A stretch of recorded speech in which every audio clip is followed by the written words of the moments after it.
Assalamu alaikum. Detroit. Mine's number one. Say Islam. Islam, Mo. Or you hit on FOY brothers and Muslim brothers, Nation Islam brothers. Assalamu alaikum. Or you hit the Sunni brothers, they say, I don't know, I'm a so-called black Muslim. What's the difference between Muslim and Muslim? Well, Muslims more connected to Arabs. I mean, as far as when you say Arabs, say they're Muslim. When you hear Muslims, you hear that from, different type of people like India and certain ones. Pakistan, they might say I'm Muslim. They'll be darker skinned people. But Assalamu alaikum is simply, not simply, but it's a prayer. It's a prayer from me to you. If I say to you, Assalamu alaikum, sister, or I say Assalamu alaikum, bro, that's me sending a prayer to you, wishing you peace. And when you say wa alaikum salam or wa alaikum assalam or Islam mean peace, is when you respond with the greeting, you are sending me a prayer back and say, I wish that for you too, my brother. That's what Assalamu alaikum mean. See, everything that deals with God has a meaning, like your name. Like your name is Tony Johnson. That has no meaning. It has no attributes. It makes you think of what? But you hear Tupac Shakur. What the type of name is that? That name has a meaning. That means that name is connected to a powerful general or a powerful prince. In your history, you hear a name like Muhammad, or you hear a name like Shabazz, or you hear a name like Khalida, Kalima. You hear a name like Nas, Nasir. These are attributes of God.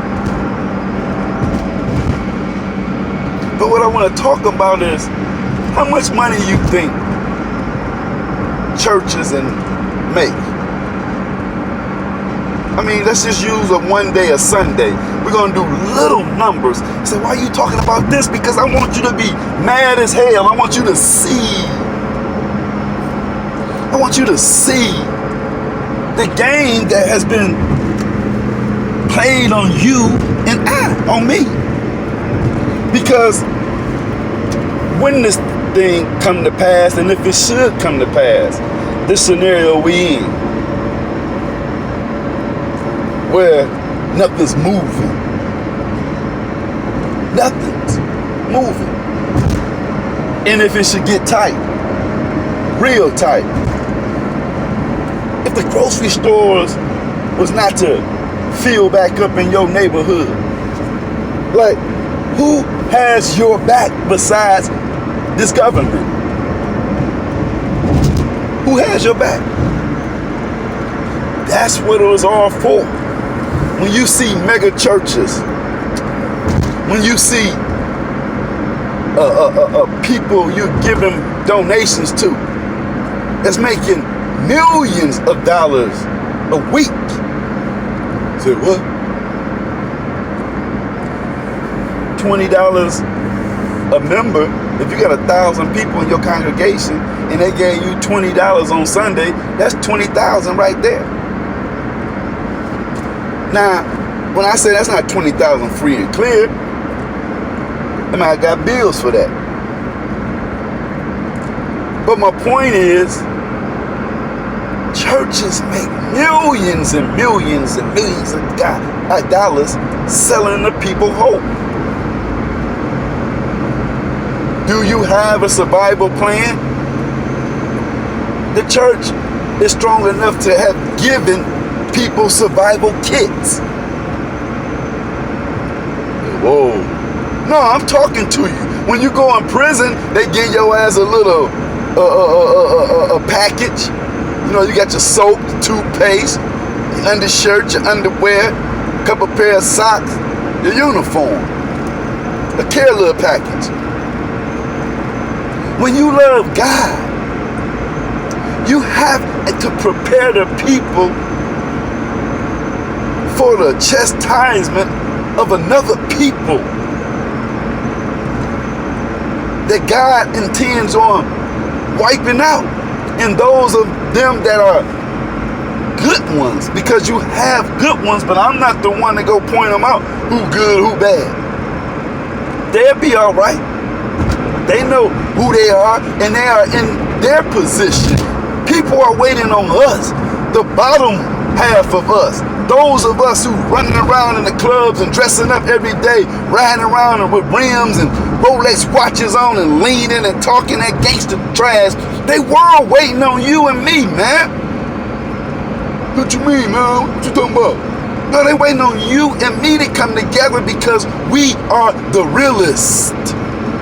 And I'm trying to shake your head to get that fake mystery guy out of your head. I'm trying to rearrange the way the money flow, the cash flow.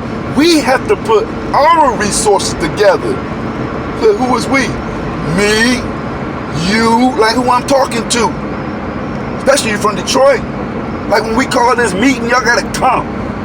And when you come to this meeting, man, we gonna put money together that we not gonna touch. You're gonna see the money grow in a ridiculous rate that it's gonna scare you, man. All in the name of God. We need good shepherds. And what's happening right now is the time, the judgment of the shepherds of God. If you are not prepared to feed just your congregation, you have failed the people. You have failed miserably. If you're not prepared to feed your congregation, this is the judgment for the shepherds. It's time for a new generation of shepherds to stand up. And that is the OGs. What you mean? I thought the young supposed to do it. Listen, playboy. Old school, triple OGs, double OGs, and G's. It's time for us to form. See, it says old men are for counseling. Young men are for war. Older men are for counsel, and younger men are for war. That's the routine, dude. Yeah. And that's what you're looking at when you see these young firecracker Thundercats. They're ready for war, man. But those of us who have the counsel, and it's the counsel to these young youth, we have not came together. We are all spread and divided with other men that's supposed to be our leader that's keeping us divided. Uh-oh. Praying catch on to that. And I'm not repeating, you better catch on. That's the hour. Nobody not finna be repeating shit. You better pay attention. And those of you that catch on, man, this is the judgment for the shepherds that who have been in control of God's people. If they can't feed their congregation, they have failed the people miserably. If you only got to lean on this government for the salvation of your congregation, they have failed you in the name of God. I got to record it because it be messing up when I go live, y'all. They have failed you in the name of God. And when things go back to quote unquote like they used to be, it would be no more. That how we used to live will be no more. You should better look at your pastor, because they not doing nothing now but finna sell you some more hope. God, keep your faith in God. That's what you do. If God can make a frog talk, if God can make a donkey speak wisdom, this is the fuck they giving you, man. That's not substance. That's making your fiery spirit for God cold. It's rocking you to sleep with all these other subliminal messages. They're helping, keeping you as a slave to God's enemy. God has a real live enemy. Man, this guy tripping, man. Nah, I'm not tripping, dude. You tripping if you gonna stay believing in this hocus pocus and God gonna do this. He not gonna do nothing, dude. Ain't nothing coming to help you at your door but another human being. That's it. We are gods. So if we came together, we have to come together. I'm not talking to all these people. I'm talking to my city, especially in Detroit. And if you want to help us from another city, all praises due to Allah. You get your recognition and come move on down here. Shit. Because we're going to be transparent with everything. You're going to see names. But we put it together because money is what motivates the youth, man. So we have to have money and we have to be wise and we have to love God. We have to exercise the 5 principles of life: freedom, equality, peace, love, and justice. We have to exercise that. And if this world's not exercising that, that's what Jesus came to execute. He came and taught freedom, justice, equality. That's what he came and taught. He didn't come teach Christianity. He knew nothing of Christianity. He knew submit your will to do the will of God.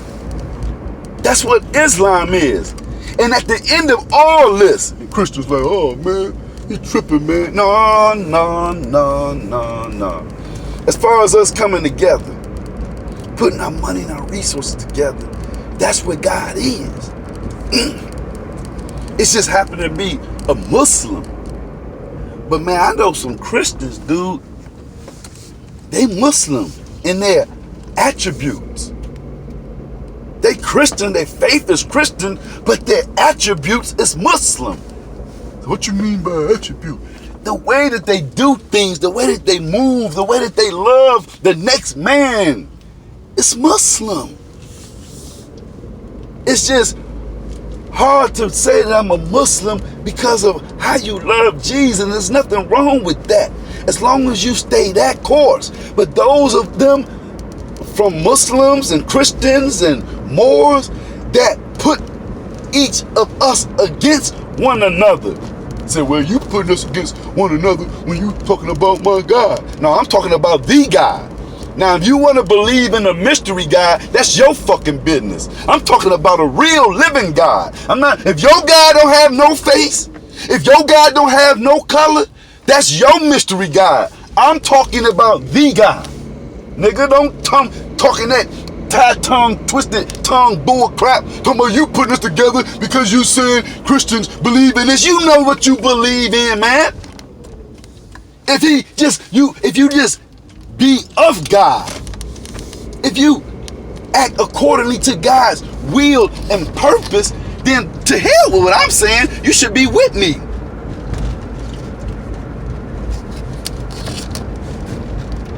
I'm talking to those who don't have no faith, man. I'm talking to the hard-headed ones who don't believe and trust in nothing. Trust is gone. The word don't mean nothing no more. I'll give you my word. That don't mean nothing no more, man. And that's what has to come back, because the word is God, fool. The word was with God and the word is God. So if you can't keep your word, if you're not an honest person, if you're lying and been caught up in lies, especially if you're out front of a congregation, man, you're not nothing. You're not shit. Because a man is only as good as his word. A woman is only as good as his word. God is true to his word. And those who stand out before you have to be true to their words. But what's happening, they don't got so many passes that the hour is here, that the judgment for those is here in your face. And if you choose to stay following these people, you're going to go down with them. Oh, God, please. You should do this to my baby. Oh, God, this. No, you done this. Because he says in the Bible, my people perish because of the lack of knowledge. They perish because they refuse to accept knowledge when it comes to them. Anything that has to deal with division and separation is fake knowledge. If anybody's saying, man, they this, anybody, man, don't think that's some bull crap because them, that, all that's fake knowledge. And those should perish. Perish means die, nigga. No, that's what it means. But people perish for the lack of knowledge. And y'all be there, yeah, clapping and shit. That's because knowledge and wisdom that comes to you to tell you who your open enemy is, you don't want to hear it. You want to stay in la la land. Who told you that God was a mystery? Did God say that he was a mystery? Oh no, let's be for real. Did God tell you he was a mystery? And what pleasure would God have in a material world and he himself is an unmaterial being? Do you have fun playing with illusion cars? That wouldn't make God so magical. He is magical when you in the mathematical coding of thinking and thoughts and actions and ways of him. Then you see the magic. Then you see the reality of the power and the force. That's what God means, force and power. Allah is a name. God is simply force and power. And when we come together, get rid of all these guys who's pointing fingers. Get them out your head, out your way, and out your heart. And when we come together, like-minded people, that's when you see God. Force and power. And force and power is to enforce the laws of God. That's when you're dealing with nationality. See, that's why the Honorable Elijah Muhammad said unity is more powerful than a nuclear bomb. Because unity is the force and power. Nationality, land, tribes, all this go together, but unity has to come together, and then we talk about the tribes. Then we talk about the land. Then we talk about government. Then we talk about nationality. Because it is the government in which you reside in that confers nationality, that gives you your nationality. That's when everything makes sense then. That's when the world changed for you and I, the so-called black man. When we get off into that, but we have to come together as unity first. Assalamu alaikum.